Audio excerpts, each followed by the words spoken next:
De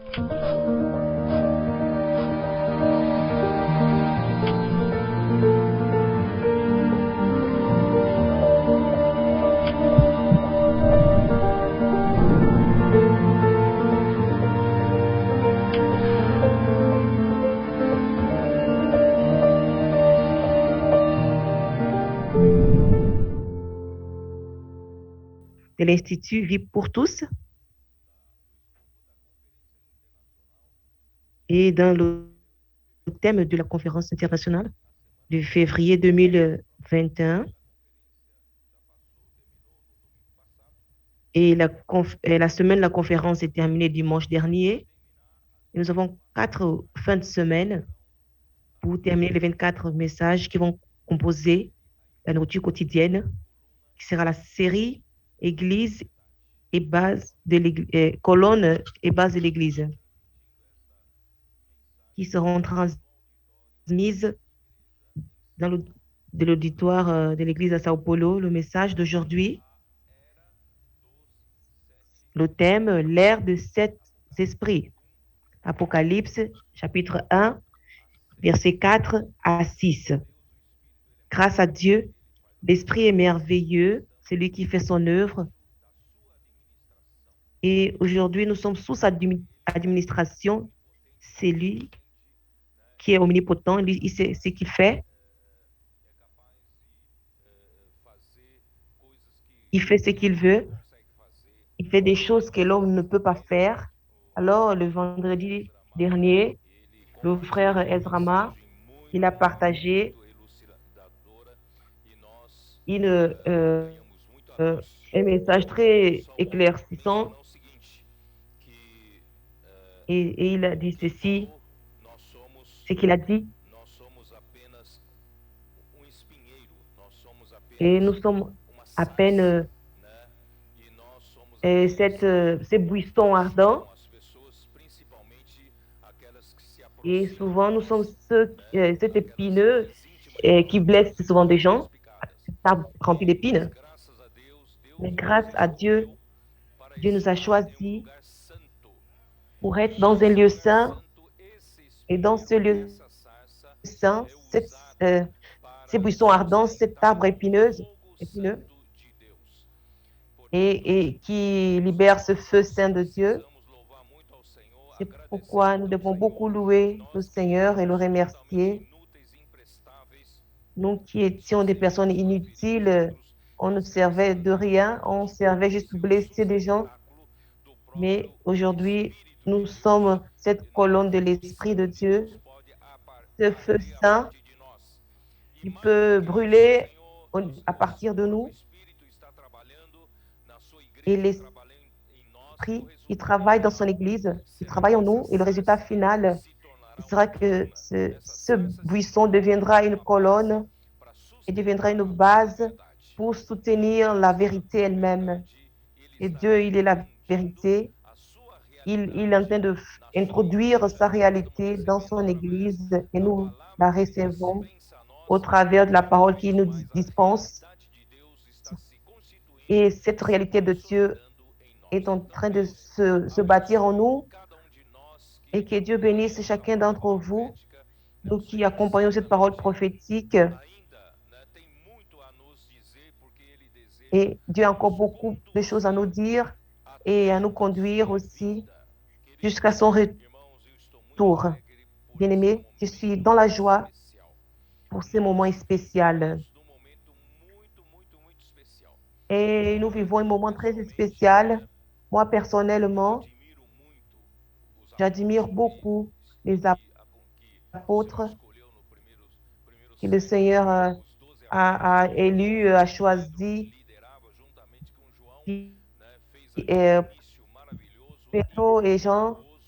Pierre et Jean, pardon. Et Dieu a suscité miraculeusement l'apôtre Paul. Et celui qui persécutait, le persécuteur de l'Église, il est devenu quelqu'un qui a reçu, et ce fut un vase choisi. Il a reçu toute la révélation, cette révélation merveilleuse, les mystères de Dieu. Il a dispensé, nous a dispensé cela. Je l'admire vraiment Et la plus grande partie de l'économie de Dieu a été révélée par ce canal qui était Paul. Et je vais commenter un peu concernant ce message. Mais bien aimés, ils n'ont pas eu l'opportunité de présenter ce moment de l'aurore comme nous.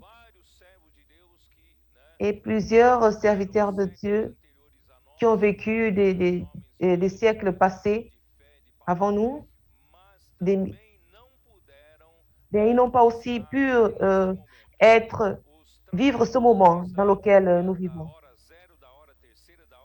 Et la troisième heure, la 9e heure, ils n'ont pas eu la chance d'expérimenter ce moment spécial comme nous l'expérimentons en ce moment. Alors, sentez-vous privilégiés, sentez-vous, et nous qui vivons cette époque, nous faisons la présence et nous voyons de nos yeux ce qui se passe au milieu de nous. Et c'était impossible de faire ces choses. Hier, nous avons eu Avance Jeune.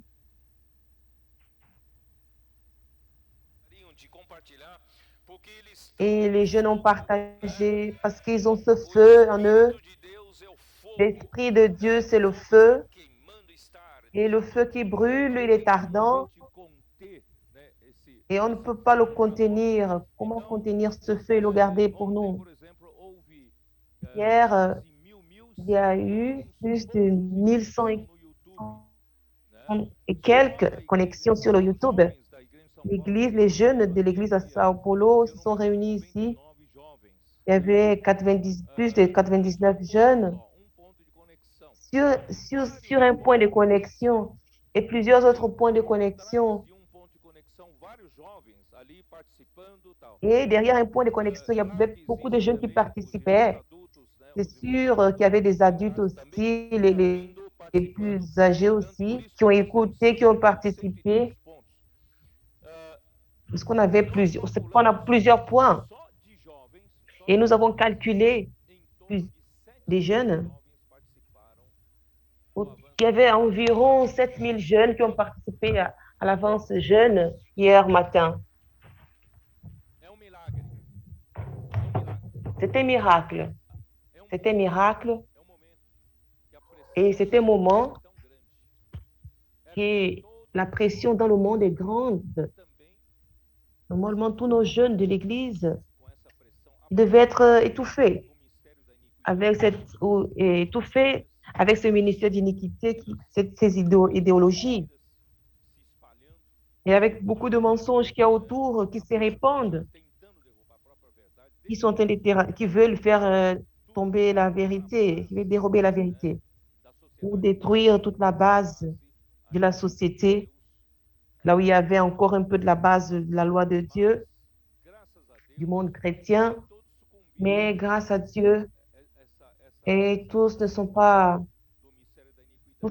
tombés à cette oppression du monde par ce ministère de l'iniquité. Mais miraculeusement, le Seigneur convoque, il suscite plusieurs jeunes qui devaient être peut-être en train d'aimer le monde, mais ils se sont levés pour être à côté de Dieu et pour faire venir son royaume. Et c'était quelque chose d'impensable. Et avant, on ne pouvait pas le penser. Mais ça, c'est le miracle de l'aurore. Nos colporteurs, ils font aussi des miracles au milieu de beaucoup de restrictions, des contacts avec les gens qui sont limités, les masques, la distance. Mais nous distribuons chaque jour entre 8000 à 10 000 livres à cause de ces limitations.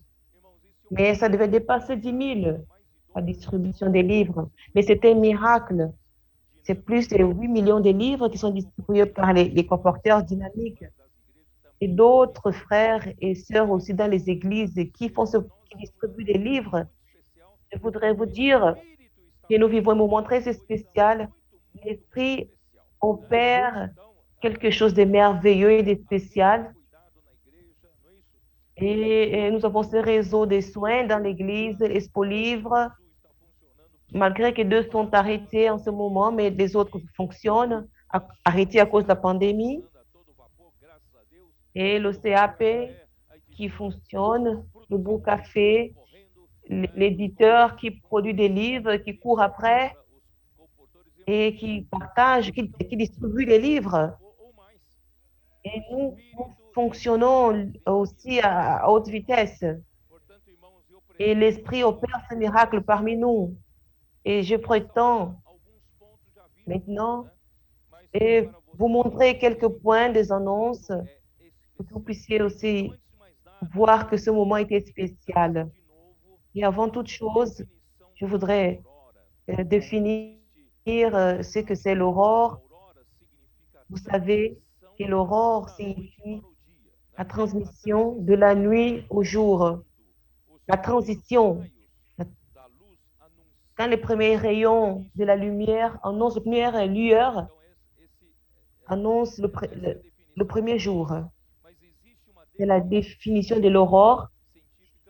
Il y a aussi une définition des scientifiques qui doivent mesurer les angles et cette définition est plus géométrique. Alors, l'aurore, c'est un moment unique. C'est ce que je voudrais vous dire. L'aurore, c'est un moment unique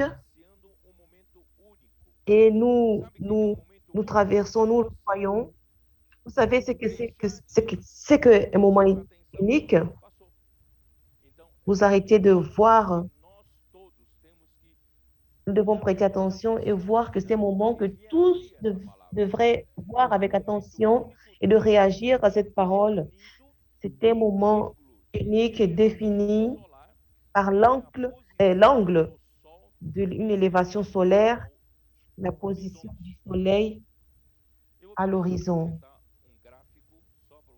Et je vais vous demander de projeter un graphique. Vous allez voir. Et comme je suis un homme de graphique, et j'explique mieux comme ça, ici, c'est la ligne de l'horizon. C'est quoi la ligne de l'horizon? C'est le plan où vous êtes. Et le plan de cet espace, c'est le plan horizon. Je suis sur ce plan. Est-ce que vous comprenez? Si vous êtes dans ce plan, l'horizon, c'est cette ligne.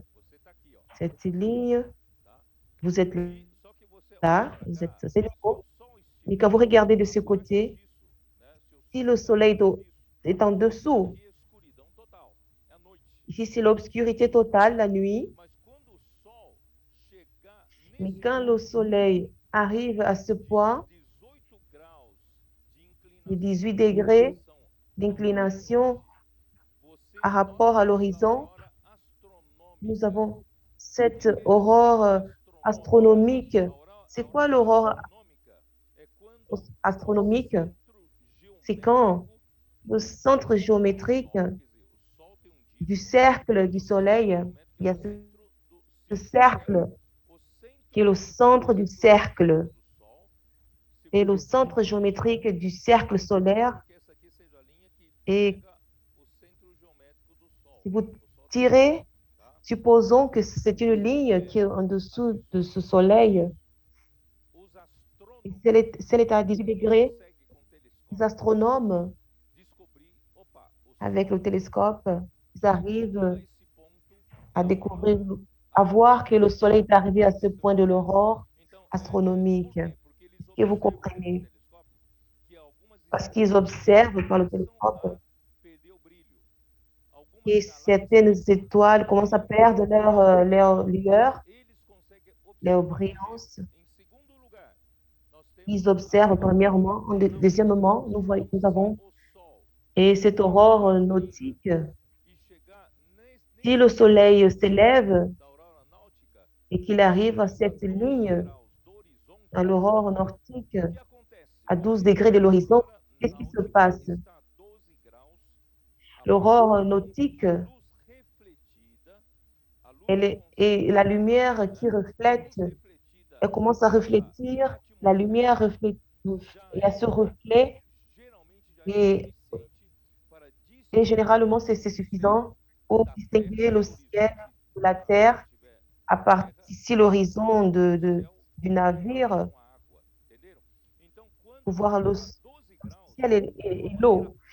Si ça atteint 12 degrés pratique, de manière pratique, les navigateurs, ils sont dans le navire, ils arrivent à distinguer, à faire la séparation de la fin du soleil et du ciel et de la mer. Alors, celle-ci, c'est l'aurore nautique.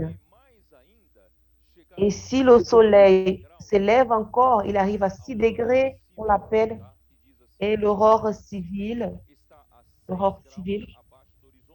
et elle arrive à 6 degrés de l'horizon, et le ciel s'enveloppe avec une couleur orangée au jaune. Elle se mélange. Seulement les étoiles du planète plus brillantes, comme Vénus et Jupiter, elles seront visibles à l'œil nu. Et là, l'homme arrive à voir dans l'aurore civile, le citoyen, quelqu'un arrive à percevoir. Ce sont 3 niveaux de l'aurore civile.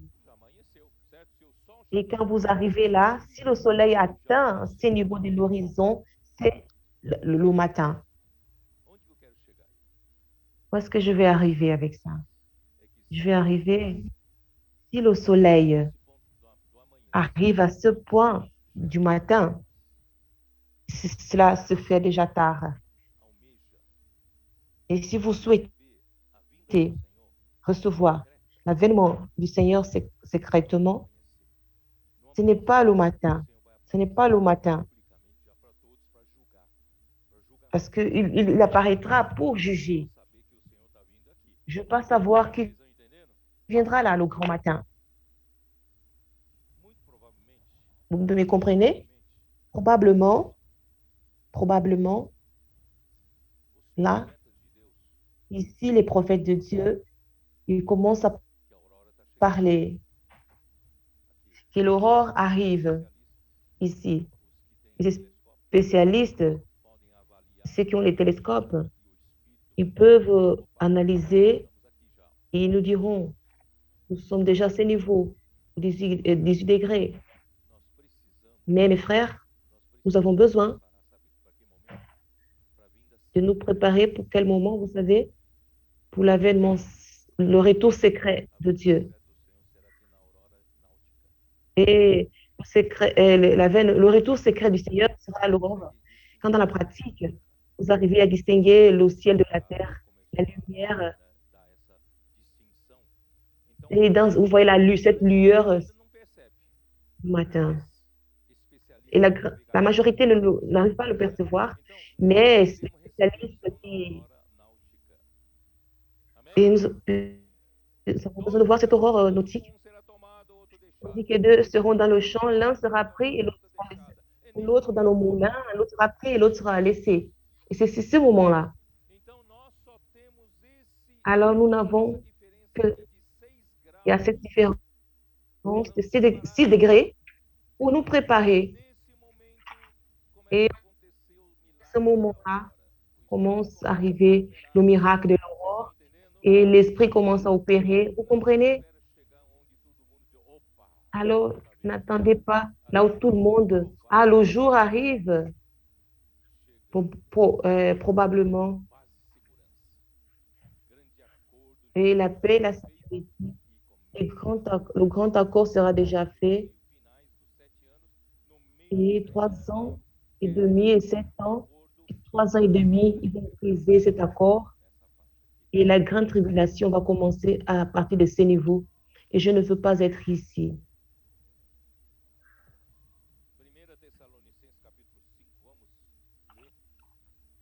Nous allons voir dans 1 Thessaloniciens, chapitre 5. 1 Thessaloniciens.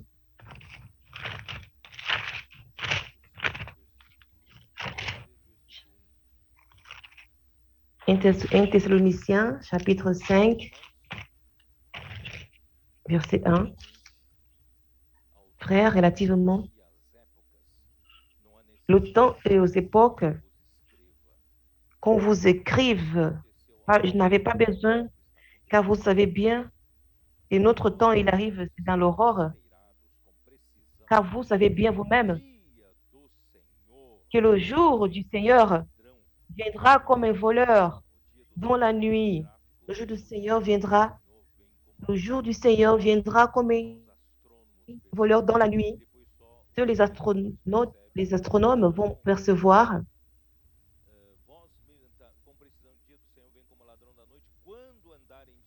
Il dit que le jour du Seigneur viendra comme un voleur. Quand les hommes diront paix et sûreté, alors une ruine soudaine les surprendra, comme les douleurs de l'enfantement surprennent la femme enceinte, et ils n'échapperont point.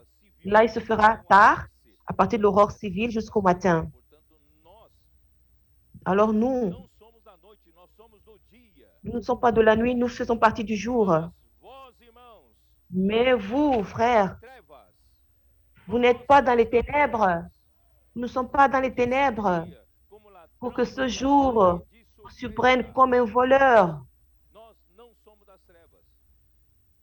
Nous ne sommes pas des ténèbres.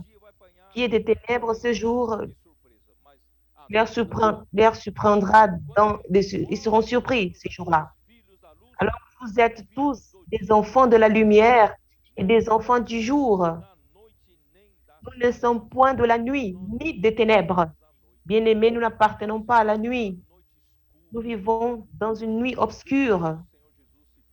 Depuis que notre Seigneur est parti, toute l'ère de l'Église a vécu dans cette ère de l'obscurité, de nuit. Mais la lune, elle fonctionne, elle brille, c'est la nuit. Elle a ses reflets, elle lance ses rayons la nuit. Et l'Église est dans une nuit obscure, mais elle brille comme la lune. Mais nous devons aussi comprendre que nous ne sommes pas comme les hommes du monde. Vous savez qu'on contacte plusieurs personnes du monde. Les gens s'enivrent, ils boivent, ils dorment parce qu'ils appartiennent à la nuit. Mais nous n'appartenons pas à la nuit. Et parfois, il y a des idéologies qui viennent des universitaires, des gens qui...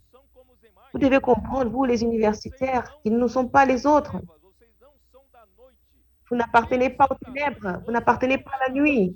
Eux, ils appartiennent à la nuit et aux ténèbres, pas vous. Vous appartenez au jour. Alors, mes bien-aimés, comme nous faisons partie de la nuit, du jour, ou bien vous aimez être dans la nuit. Il y a des gens qui aiment la nuit. Il y a des gens qui ont ce plaisir à être des balades, sortir la nuit, faire des choses dans l'obscurité. Mais nous n'appartenons pas à la nuit. Nous appartenons au jour et pas aux ténèbres.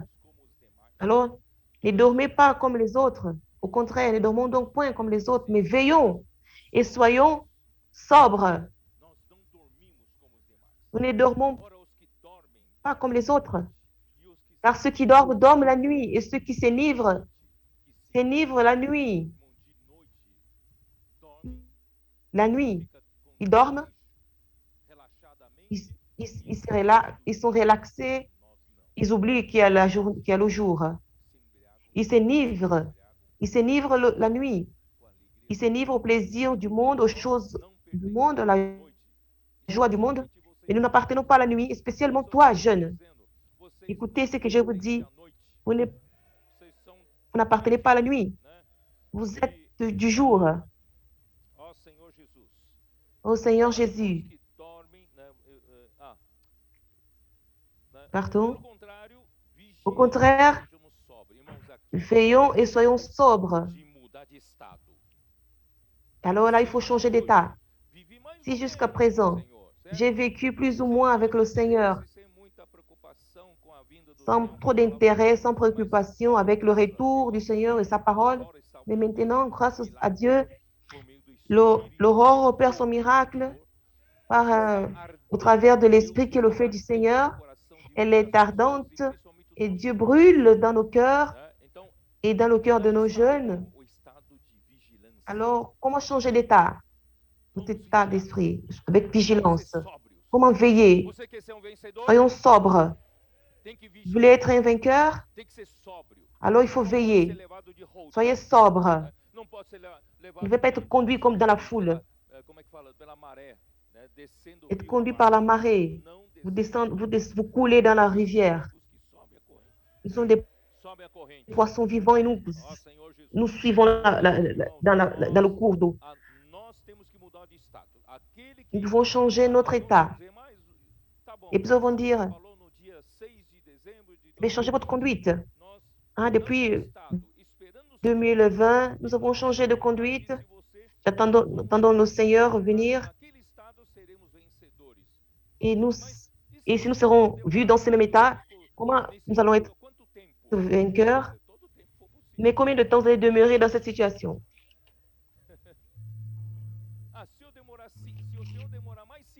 Alors, si le Seigneur tarde encore 5 ans, vous allez rester dans le même état pendant ces 5 ans, dans cet état de sobriété et de vigilance. Après 5 ans vivant dans cet état, votre état va changer. Que vous me suivez?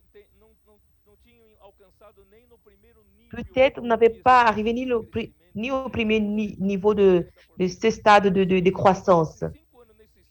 Mais si vous demeurez durant 5 ans dans cet état, vous allez croître 60 ou 70% dans ces degrés de maturité. Ça vaut la peine. Allons-y, veillons et soyons sobres. Car nous sommes du jour, soyons sobres. Et ayant revêtu la cuirasse de la foi et de la charité, ayant pour casque l'espérance du salut. On nous parle encore de la structure de la vie chrétienne, de la vie de l'Église, l'amour et la charité. Car Dieu ne nous a pas destinés à la colère, mais à l'acquisition du salut par notre Seigneur Jésus-Christ. Bien-aimés, la colère et le salut se réfèrent à la récompense. Elle fait référence à la récompense. Ce n'est pas le salut éternel. C'est que Paul, il parlait aux chrétiens. Aux chrétiens. Il ne parlait pas aux incrédules, mais aux croyants. La colère pour un croyant,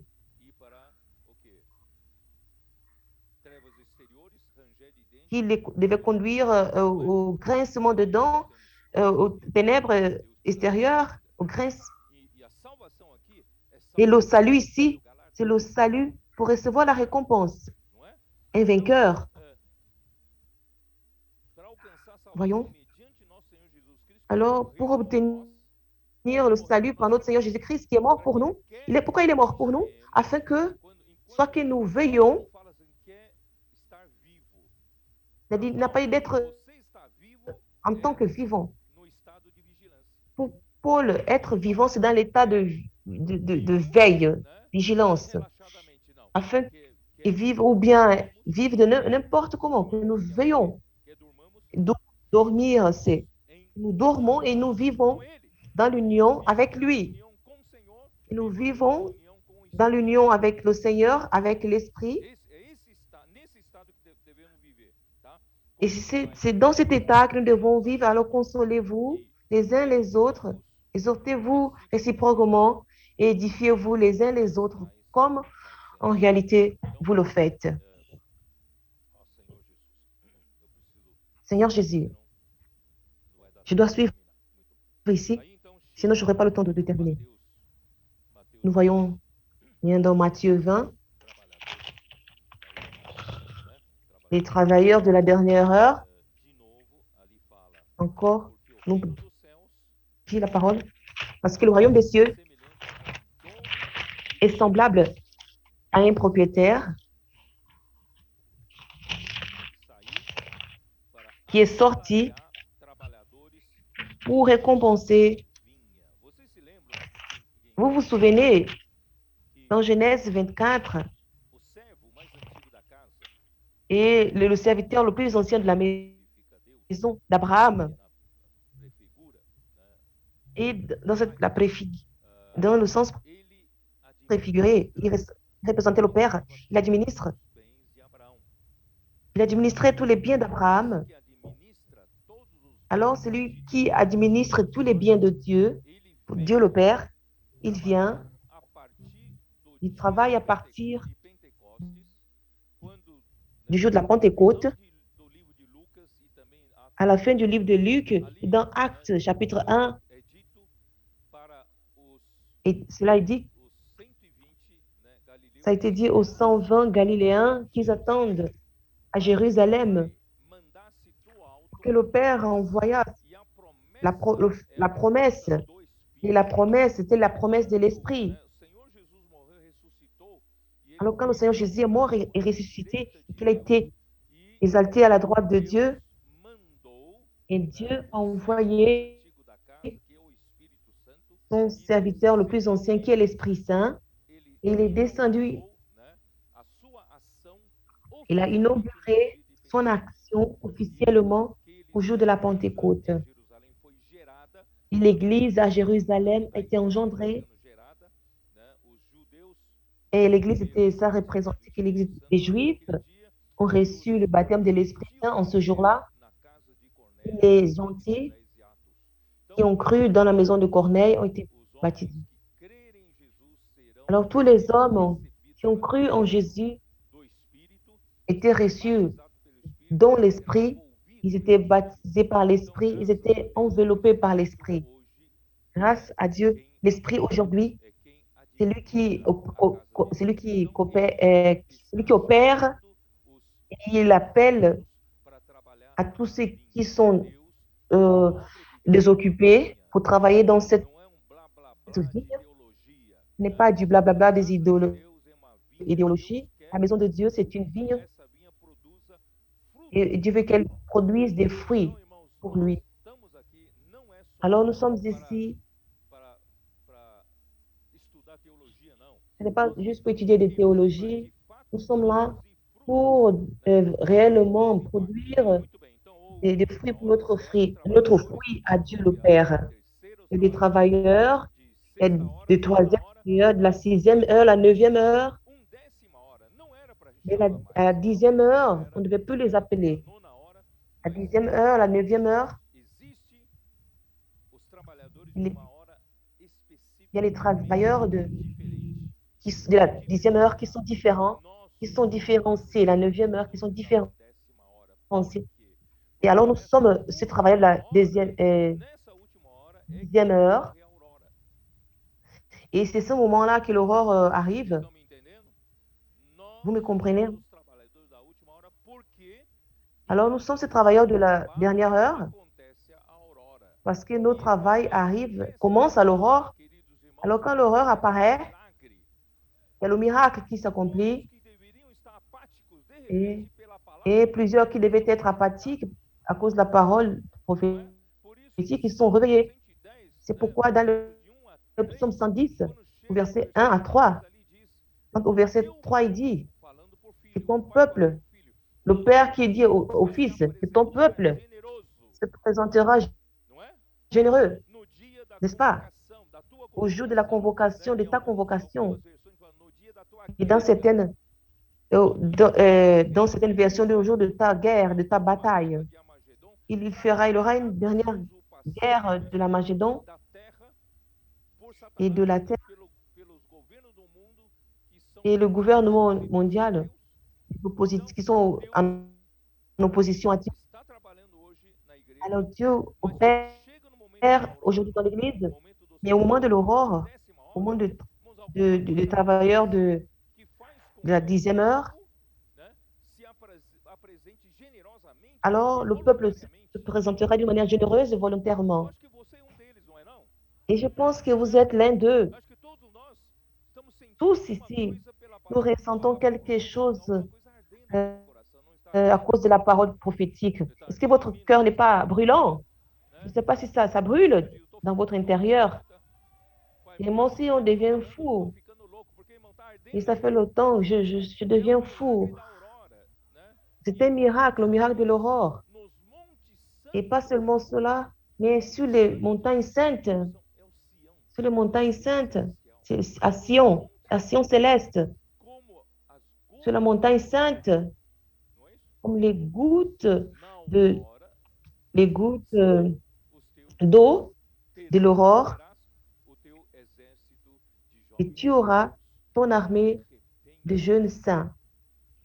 Et tout à coup, Et nous ne savons pas d'où ils viennent, tous ces jeunes qui se réveillent. Hier, j'ai vu les témoignages.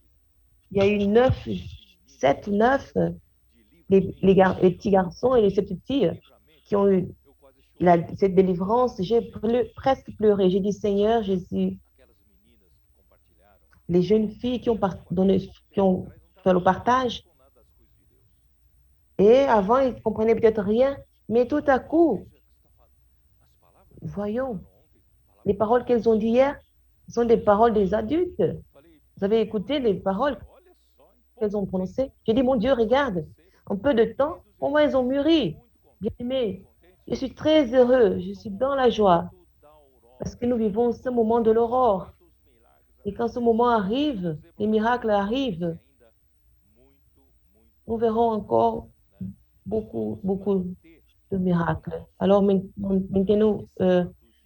maintenons-nous dans notre état rapidement.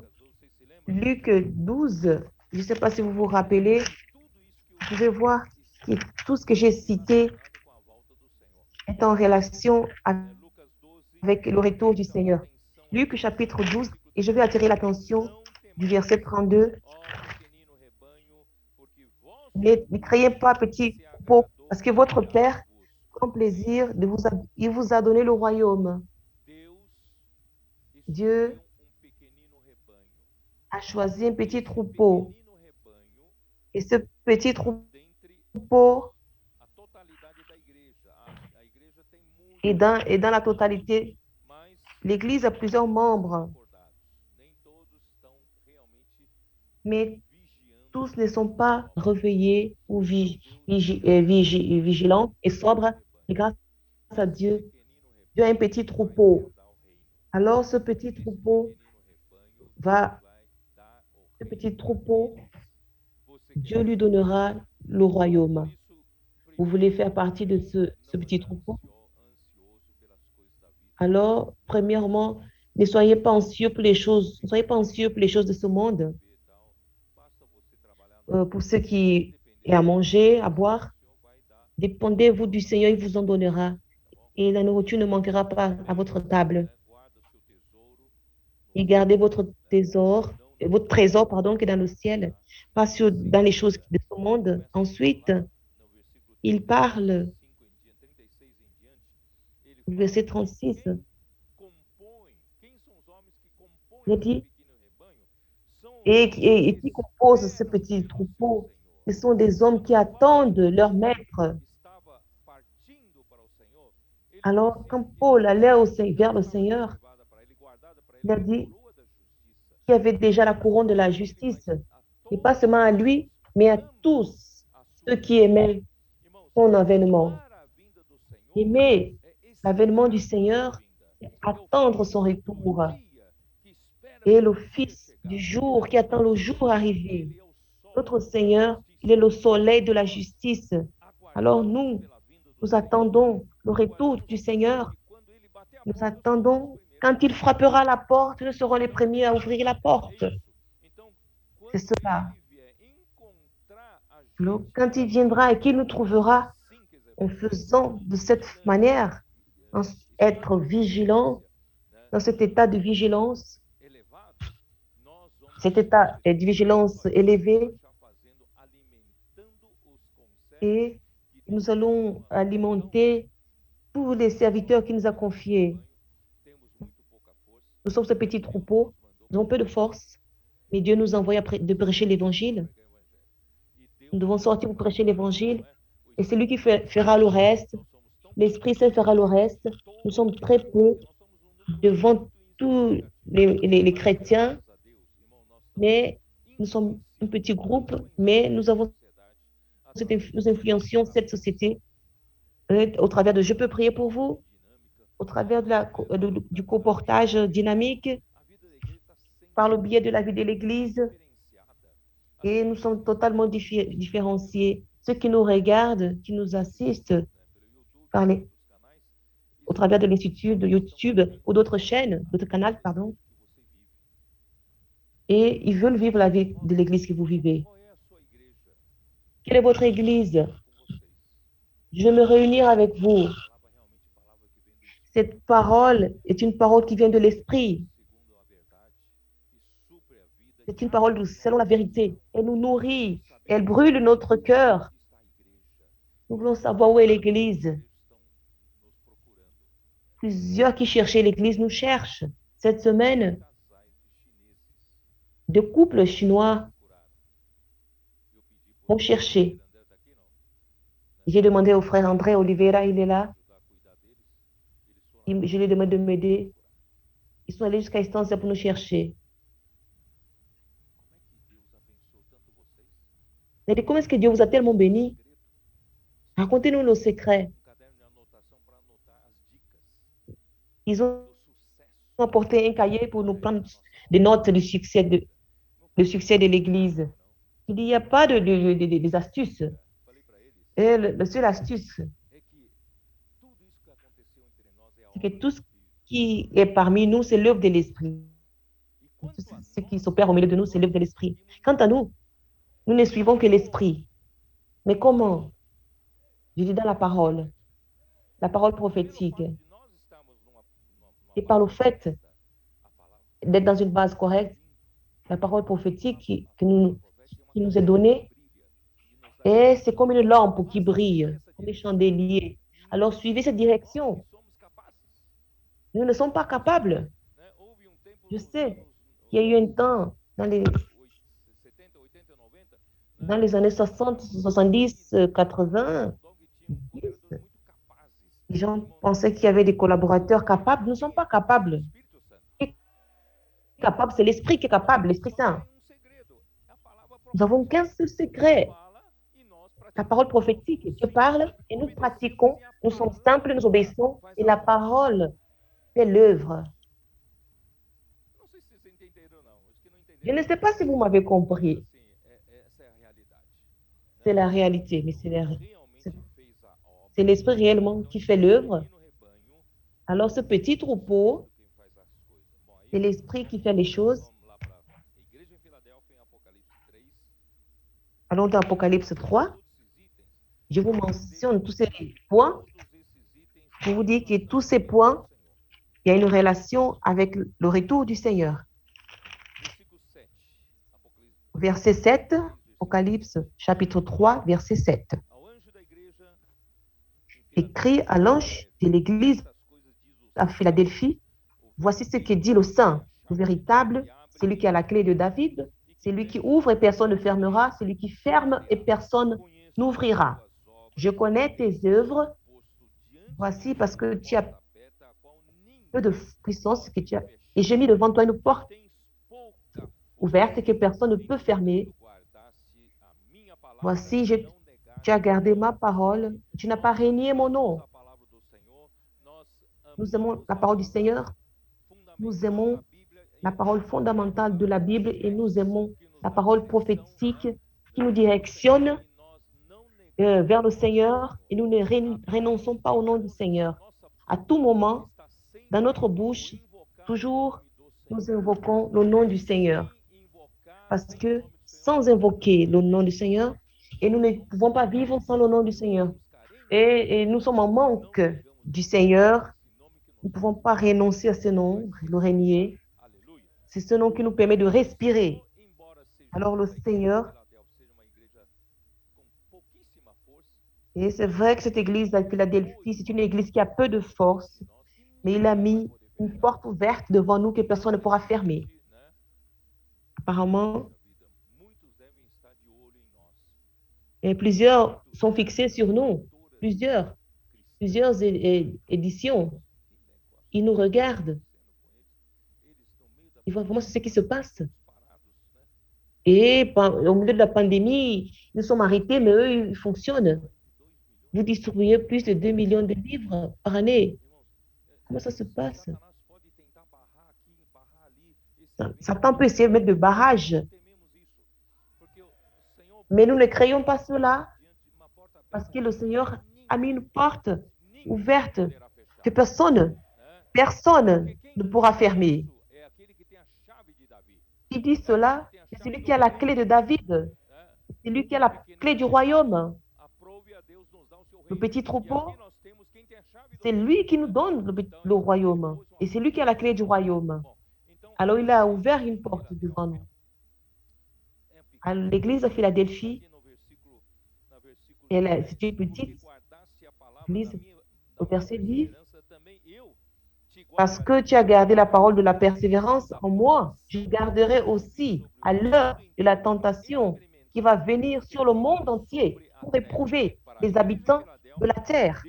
L'église de Philadelphie qui a promis la délivrer de la grande tribulation.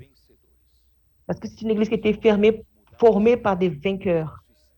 C'est pourquoi changeons notre statut. Notre état, allons dans un état de sobriété, de vigilance. Opérons avec le Seigneur.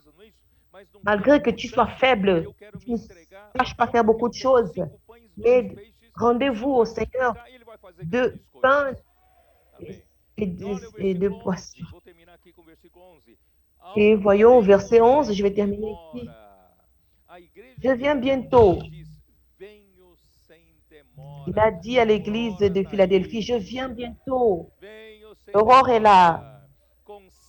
Je viens bientôt. Retiens ce que tu as, afin que personne ne prenne ta couronne. Vous avez déjà la couronne, l'église en Philadelphie a déjà la couronne, à cause de votre état de vigilance dans lequel vous êtes. Grâce à Dieu pour le miracle de l'aurore, et ça fait en sorte que plus ont changé d'état, de statut. Vous êtes dans cet état de couronne. Alors, j'ai parlé dans les derniers messages, ne reculons pas. Ne reculons pas. Conservons, retenons, conservons à cause du retour du Seigneur. Allons-y. J'ai commenté dans le psaume 110. Et dimanche dernier, un jeune ici, qui s'est approché, il m'a donné un verset merveilleux dans les cantiques. Et dans le livre des cantiques, nous avons déjà étudié les cantiques des cantiques. Et les gens qui comprennent ça d'une manière doctrinaire, et au moment de l'aurore, cela, la réalité est arrivée.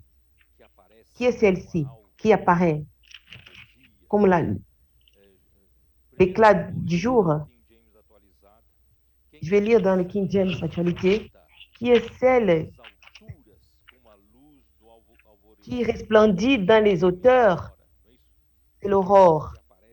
Qui est celle qui apparaît dans les hauteurs comme la lumière, belle comme la lune, qui brille comme le soleil, magnifique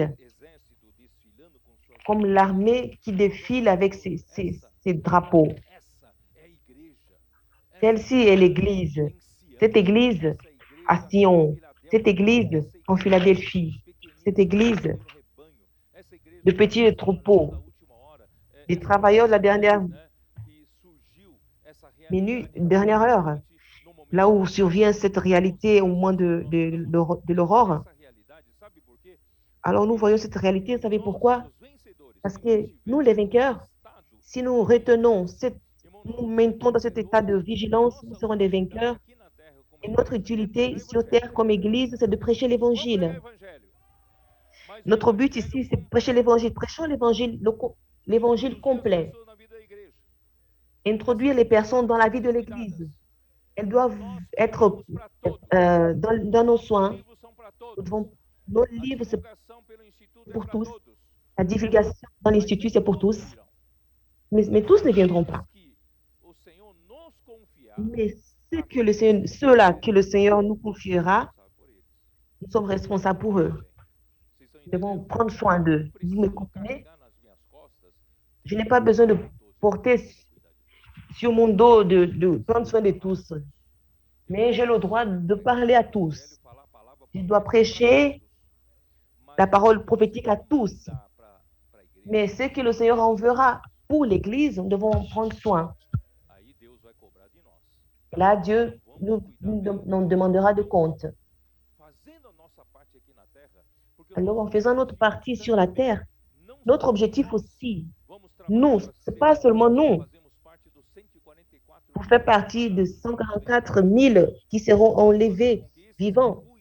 Nous ferons aussi que ceux qui prennent soin, ou ceux que nous en prenons soin, ceux-là que le Seigneur nous confiera, qu'ils fassent aussi partie de ce groupe de 144 000. Mais notre travail ne termine pas ici. Quand le Seigneur se rapproche, pardon, quand l'aurore arrivera, c'est ma référence, l'aurore nautique, l'avènement secret du Seigneur, les vainqueurs seront levés et nous allons nous rassembler et l'enfant mâle sera au trône de Dieu. Et comme dit dans Apocalypse 19, et nous serons dans la paroisie du Seigneur. Nous ne serons pas dans la grande tribulation. Nous serons avec Christ. Et à la fin, Christ apparaîtra dans son avènement public pour le jugement. Il apparaîtra à la fin de ces 3 ans et demi dans le ciel. Il y aura l'annonce de l'agneau, l'église glorieuse composée des vainqueurs. Et la lune se rejoindra au soleil. Va se joindre au soleil. Nous serons un seul couple. Nous allons lutter la dernière guerre de l'Armagédon. Nous allons chasser Satan, l'Antichrist, le faux prophète, toutes les armées du mal, tout ce qui viendra contre Dieu, contre tout ce qui est Dieu. Nous allons contre toute cette rébellion et nous serons dans les hauteurs. Nous viendrons du haut et là, et dans notre version, Jean Ferreira d'Almeida, qui est celle qui apparaît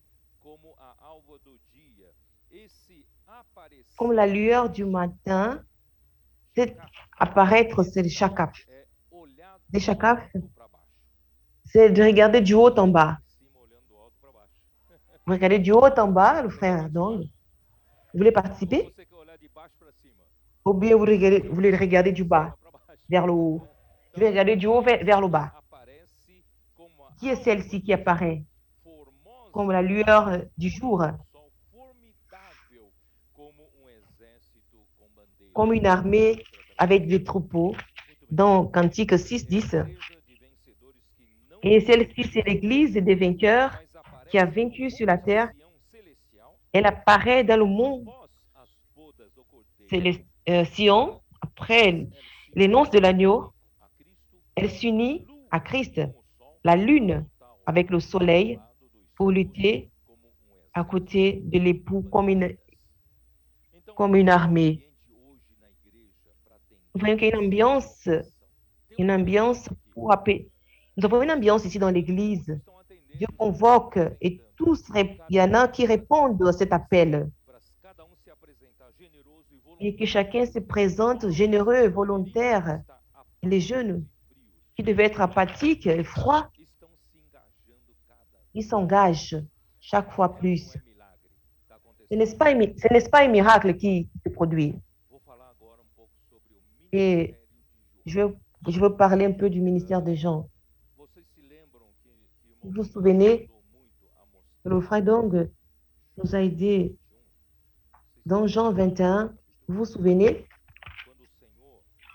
quand le Seigneur avait parlé à Pierre, et Pierre, il était un peu jaloux, parce que le Seigneur dit, Pierre, quand tu seras plus âgé, ils vont vous ceindre et les autres vont te conduire là où tu ne voudras pas y aller. Il- Alors, Pierre n'était pas très content. Quand même, il a vu que le Jean était le protégé du Seigneur. Il a dit, Jean, et quant à celui-ci, tu n'as rien dit qu'il va souffrir. Quant à lui, nous voyons au verset 22, Jésus répondit, enfin, si je veux qu'il demeure, que t'importe, toi, suis-moi. Et Jean a suivi dans le ministère de Paul. Il a été martyrisé dans les années 67 et Dieu miraculeusement a conduit Jean à l'Asie mineure, à Éphèse. Il s'occupait de l'église dans l'Asie mineure. Il est décédé sans quelques années. Mais le ministère de Jean, le frère, donc, nous a montré qu'il n'était pas achevé son ministère, n'a pas terminé, ça n'a pas fini avec la mort de Jean, mais l'effet de ce ministère de Jean, il a fait mais ce ministère nous a apporté plus de révélations jusqu'au livre d'Apocalypse. Mais l'effet de ce ministère de Jean au début du premier siècle, ce n'était pas si grand. Vous, vous savez que l'Église a commencé à entrer dans la dégradation. L'Église de Smyrne, Pergame, Thyatire, ils sont arrivés en dégradation. Et Sardes, Dieu a commencé à restaurer. Et il y a eu un commencement de restauration, mais ça s'est arrêté. Et Dieu, finalement, consolide l'Église en Philadelphie jusqu'à nos jours. Et cela est merveilleux. Vous savez que dans tous ces déclins, il n'y a pas eu de paroles prophétiques qui conduisaient le peuple de Dieu au temps de Moïse. Grâce à Dieu, mais maintenant nous avons la parole prophétique. Seigneur Jésus. Et le ministère de Jean, moi, je vous dis ce que je pense. Le ministère de Jean, à cause de ce verset que j'ai lu, si je veux qu'il demeure jusqu'à ce que je vienne, et, ce verset a une relation avec le retour du Seigneur. Si je veux qu'il demeure jusqu'à ce que je vienne, jusqu'à ce que je vienne, que t'importe. Dieu a préservé le ministère de Jean après le ministère de Paul, après la dégradation de l'Église. Et finalement, à la fin, au siècle 21, il y a cette consolidation de l'Église de Philadelphie et le ministère de Jean, il est actualisé, effectivement. Est-ce que vous remarquez ça? Proche du retour du Seigneur à l'aurore, le ministère de Jean a été repris avec toute force. C'est pourquoi l'Apocalypse, ce fut le grand livre de révélation que Dieu a donné à ce ministre, que Dieu a donné à Jean. Dieu lui a montré justement les choses qui doivent arriver. Et normalement, à la fin de temps, le ministère de Jean, c'est pour la fin de temps. Est-ce que je suis dans l'erreur? Et j'ai dit par rapport à ce que Dieu m'a montré. Et le livre d'Apocalypse, nous voyons la révélation de Jean qui est en relation avec la fin de temps. Seigneur Jésus, quelle heure est-il? Je ne vais pas pouvoir tout terminer. Voyons dans Apocalypse chapitre 1er.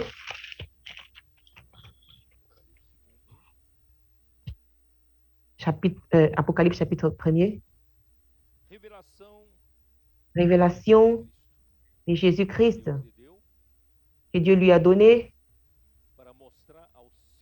pour montrer à ses serviteurs les choses qui doivent arriver bientôt, qu'il a fait connaître par l'envoi de son ange à son serviteur Jean, lequel a testé la parole de Dieu et le témoignage de Jésus-Christ. tout ce qu'il a vu, qui restaure qui- la situation normale qu'il y avait au premier siècle. Maintenant, à la fin des temps, il, ré- il restaure ces principes, ces principes et tout le livre de l'Apocalypse, c'est un livre de révélation. Apocalypse signifie révélation. Si- hein, Découvrir, la découverte,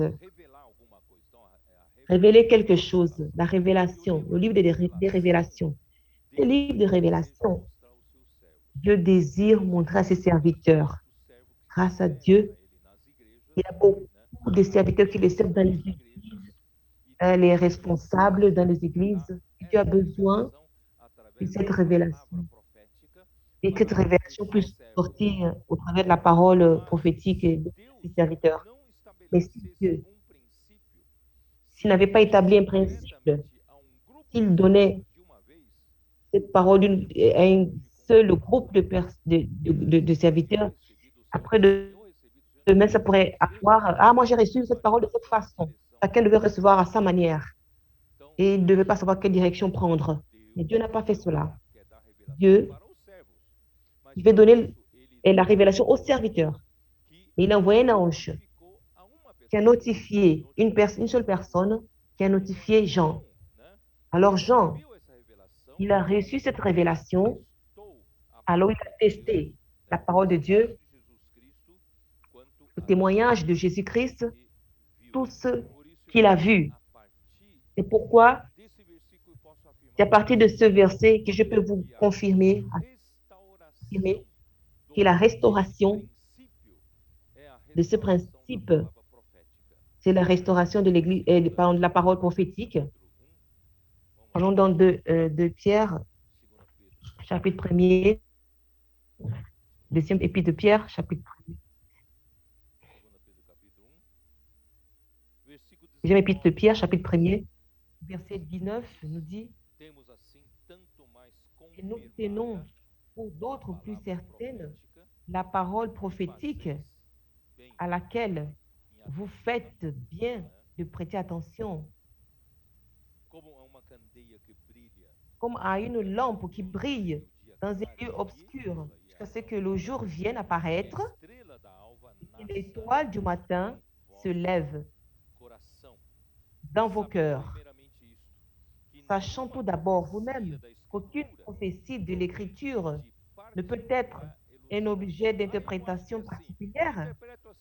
Ah, moi j'interprète de cette façon. La parole prophétique, elle est différente des paroles des maîtres ou d'un interprète. D'un interprète de la parole. Je peux interpréter, toi, tu peux le faire. Je pense que c'est comme ça, je pense, et c'est encore une interprétation particulière. Elle doit venir de Dieu. Parce que jamais, car ce n'est pas une volonté d'homme qu'une prophétie n'a jamais été apportée, mais c'est poussé par le Saint-Esprit. Et les hommes ont parlé de la part de Dieu. C'est pourquoi la parole prophétique et l'Esprit Saint qui est là, derrière cette parole, il parle de la part de Dieu. Le prophète doit parler de la part de Dieu. Et tout par l'Esprit Saint, là c'est la parole prophétique. Je ne sais pas si vous avez prêté attention au verset 19. Il dit, et nous tenons pourtant plus certaine la parole prophétique, elle doit être confirmée. On doit prêter attention. Si elle n'est pas confirmée, elle ne vient pas de Dieu. N'est-ce pas? Et pendant ces 4, 5 ans, à partir de frère Dong, Dieu l'a utilisé, il a souffert, il a été persécuté, beaucoup de souffrances. Même c'était l'immaturité des collaborateurs, mais il a établi une base très belle. Et ces 4, 5 ans, Dieu a marché rapidement, il a avancé. Et chaque révélation que le Seigneur a donnée durant ces 4, 5 ans, Parce que chaque parole que le Seigneur nous a donnée, et l'Esprit a confirmé des signes, ou avec des signes, des miracles, ou avec des accomplissements, même des accomplissements séculaires. Quand nous sommes allés en Israël, nous avons piétiné Israël, posé nos pieds à l'aéroport de Tel Aviv. Il y a eu des commissaires des affaires étrangères américains. Et c'était des choses qui ont changé l'ambassade américaine de Tel Aviv, Jérusalem, comme la capitale d'Israël. Mes bien-aimés, nous nous sentons comme des ambassadeurs du ciel. Et quand nous avons parlé des accords 2020, plusieurs accords qui ont été faits l'année passée, des pays arabes avec Israël, vous vous souvenez? C'est comme si la parole prophétique, elle, elle, elle déclenche, elle déclenche, et les comportages dynamiques avancent jeunes. Et nous avons vu les États, la santé de l'Église, les jeunes qui se positionnent. Est-ce que ce n'est pas une confirmation de la parole prophétique? Ô Seigneur Jésus, c'est pourquoi dans Jean 5, Jésus, il a aussi traversé, il a eu des situations avec des Juifs. Il voulait que Jésus voulait sauver les Juifs, ils apportaient l'Évangile. Et les Juifs n'ont pas pu comprendre. Jésus disait qu'il était l'envoyé de Dieu. Mais de quelles preuves? Montre-nous un signe que tu es l'envoyé de Dieu. Le Seigneur Jésus, il sait que leur cœur était endurci. Et mais ça ne pouvait rien. Au verset 36, dit, moi j'ai un témoignage plus grand que celui des gens, car il ne pouvait pas dire qu'il était l'envoyé de Dieu. Mais c'était l'autre qui devait confirmer qu'il était l'envoyé. Alors, les Juifs pensaient que c'était Jean-Baptiste. Il a dit non, ce n'est pas Jean-Baptiste. Il a dit, j'ai un témoignage plus grand que celui de Jean, car les œuvres que le Père m'a confiées, l'envoyé, c'est les œuvres que Dieu l'a envoyé de faire. Alors, quand c'est envoyé fait, ce n'est pas l'envoyé qui fait, mais c'est Dieu qui a envoyé et qui le fait. Alors, c'est la plus grande confirmation que Jésus était l'envoyé de Dieu, parce qu'il fait l'œuvre que l'homme ne peut pas faire. Et c'est Dieu lui-même qui fait ses œuvres. N'est-ce pas celle-ci la confirmation? Ô Seigneur Jésus. Romains 6, Romains 16. Or, celui qui est puissant, à celui qui Romains 16, 25, à celui qui peut vous affirmer selon mon évangile la prédication de Jésus-Christ, conformément à la révélation du mystère caché dans les siècles, mais manifesté maintenant par les écrits des prophètes, d'après l'ordre, l'enregistrement de l'ordre des prophètes, d'après l'ordre du Dieu éternel. C'est l'ordre de Dieu.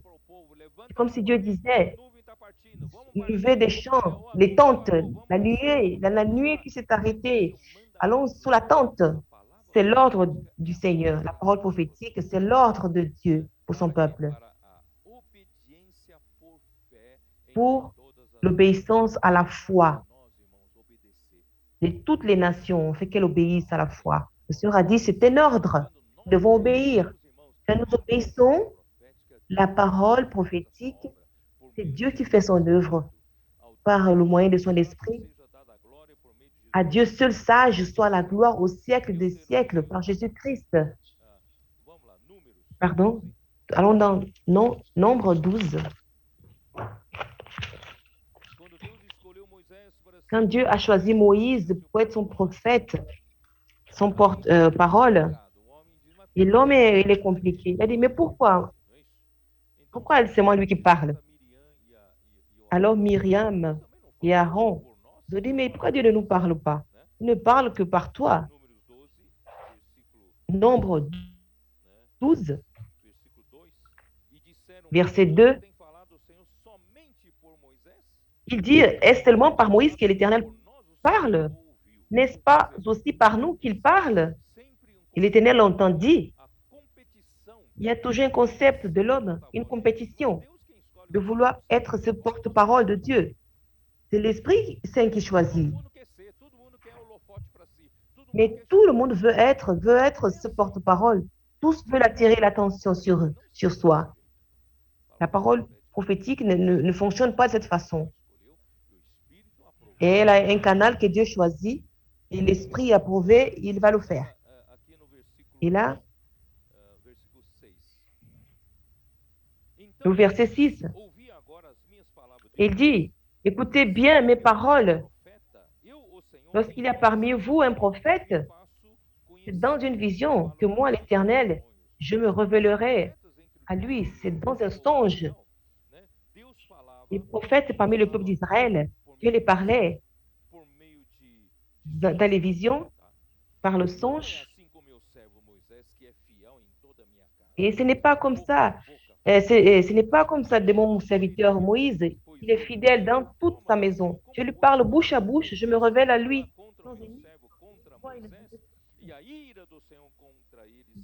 Pourquoi donc n'avez-vous pas train de parler contre mon serviteur, contre Moïse? La colère de l'Éternel s'enflamma contre eux. Et Moïse était son porte-parole. Il donnait à connaître son secret. Et aujourd'hui, c'est la même chose.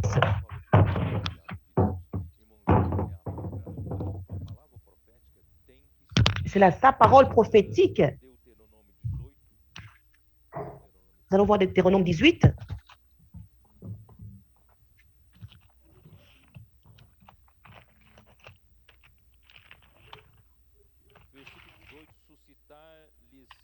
Deutéronome 18, verset 18.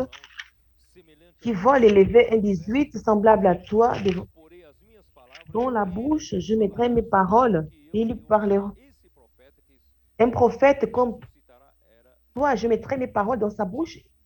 Ce prophète était Jésus. Il dira de tout ce qu'il demanderait. Si quelqu'un n'écoute pas mes paroles, qu'il dira en mon nom, c'est moi qui lui en demanderai compte. C'est moi qui lui en demanderai compte. Et si je dis une parole prophétique, et vous ne l'écoutez pas, Dieu demandera de compte. Mais s'il n'est pas prophète, et si la parole qu'il dit ne vient pas de Dieu, vous savez, quand ce que dira le prophète n'aura pas lieu et n'arrivera pas, ce ne sera pas une parole que l'Éternel n'aura point dite. Et cette parole ne va pas s'accomplir. C'est la parole que Dieu n'a pas dit. Et c'est par audace que le prophète l'aura dite. N'aie pas peur de lui. Si la parole de l'un qui se dit prophète ne s'accomplit pas, n'arrive pas, elle n'est pas confirmée, alors le Seigneur ne l'a pas dite. Alors, n'ayez pas peur de lui. Alors, la parole prophétique, elle doit être confirmée au Seigneur Jésus. Acte 2. Acte chapitre 2, verset 22.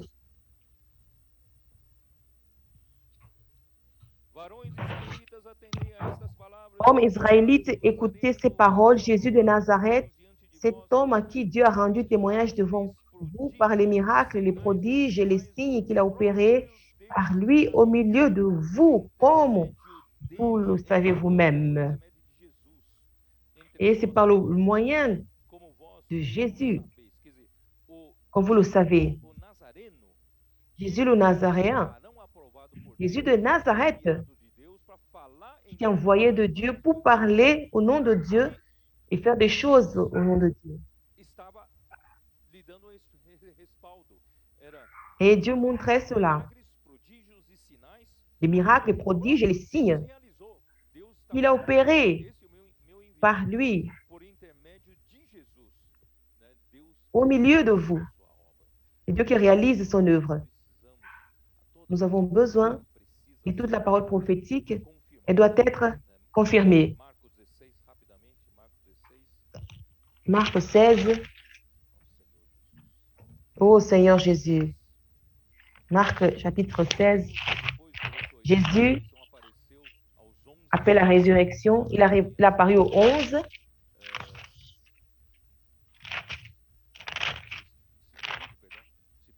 Excusez-moi.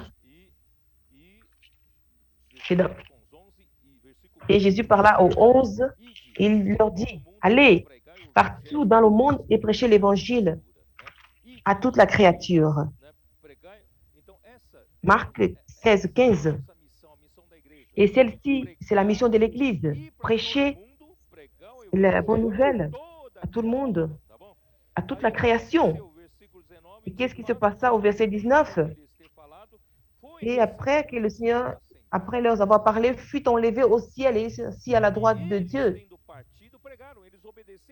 Et ils s'en allaient prêcher partout. Ils ont obéi à la parole. Ils ont prêché partout.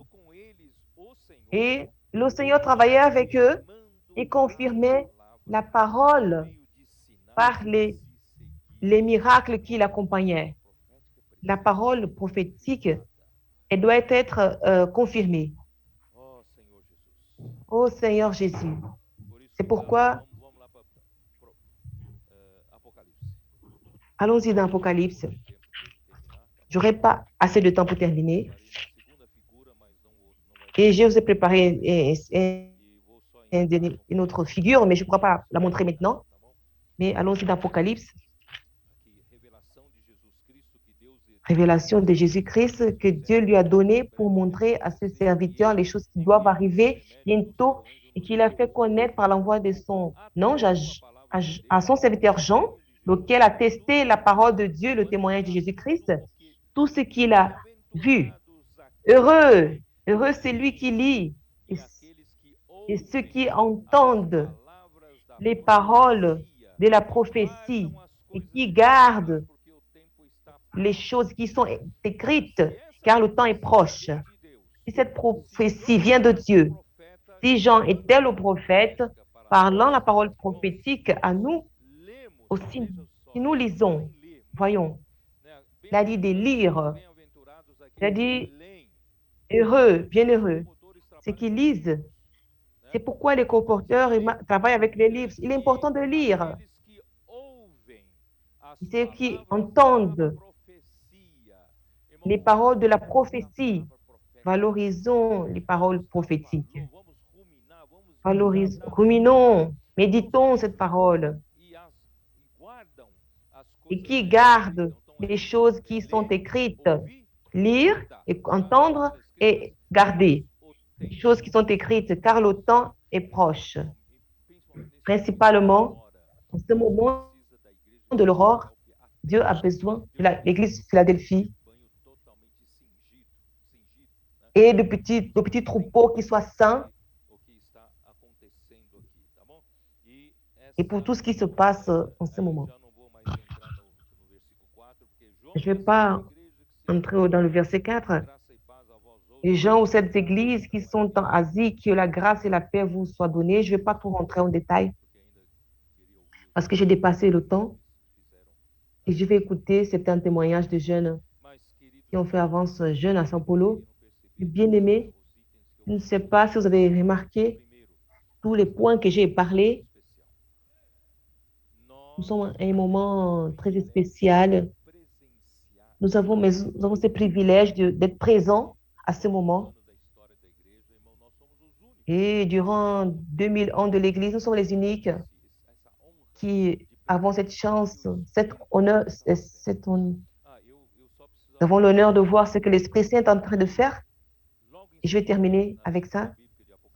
Et ensuite, la lecture biblique d'Apocalypse, on parle de 7 des esprits de Dieu. Cet esprit de Dieu, à l'ère de l'aurore, à la fin de temps, à l'ère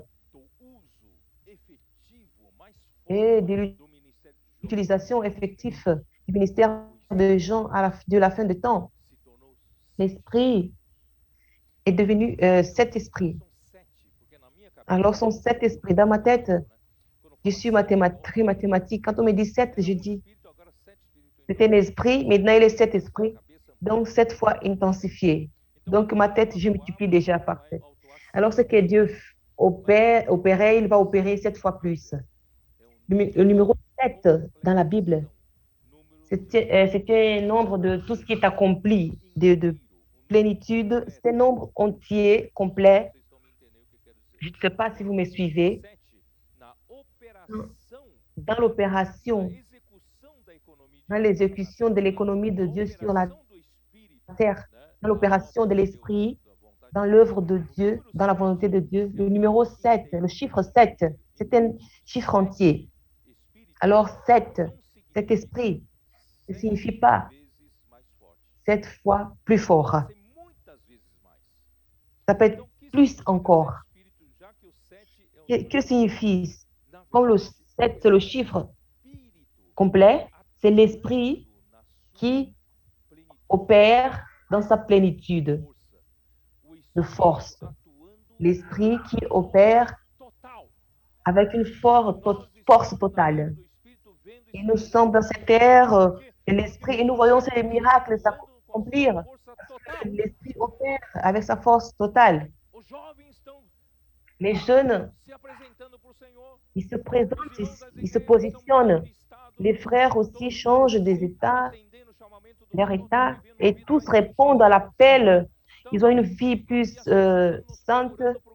Et ceux qui qui cherchent la parole prophétique par le moyen de l'Institut et tous qui veulent rentrer dans l'Église, et tout cela, c'est l'esprit qui travaille avec sa force totale, dans sa plénitude. Coopérons avec cet esprit. Que Dieu vous bénisse tous. Je vais prier pour la fin, pour ceux qui sont à la maison. Seigneur Jésus, merci beaucoup parce que tu nous as placés dans ce temps unique et nous voyons tout ce que tu fais, tout ce que l'Esprit fait au moment de l'aurore. Nous ne pouvons que dire que notre cœur, nous voulons le consacrer à toi et nous voulons nous donner à toi. Utilise-nous pour ce moment spécial, que l'Église accomplir son devoir sur la terre et conduire plusieurs personnes dans ton royaume pour vivre la vie de l'Église, que nous soyons des vainqueurs, nous devons être préparés, Seigneur Jésus. Nous voulons être cette Église et être des vainqueurs dans le ciel. Nous voulons accomplir notre part et être dans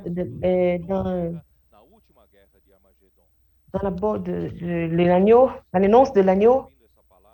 Et tous qui écoutent cette parole, donne-nous de l'entendement spirituel pour comprendre tout ce que l'Esprit veut faire. Seigneur Jésus, donne-nous l'Esprit qui est enflammé, l'Esprit qui brûle. Donne-nous cet Esprit qui est ardent, cet Esprit qui brûle aussi, qui brûle d'autres, qui enflamme les autres. C'est pourquoi cet Esprit sont les 7 lampes de feu. Brûle, Seigneur. Brûle toutes les impuretés dans nos vies. Brûle toutes les impuretés dans les églises. Brûle les impuretés dans les lieux là où nous posons nos pieds. Que tous deviennent saints. Parce que la terre est sainte là où nous serons, là où il y a le feu ardent.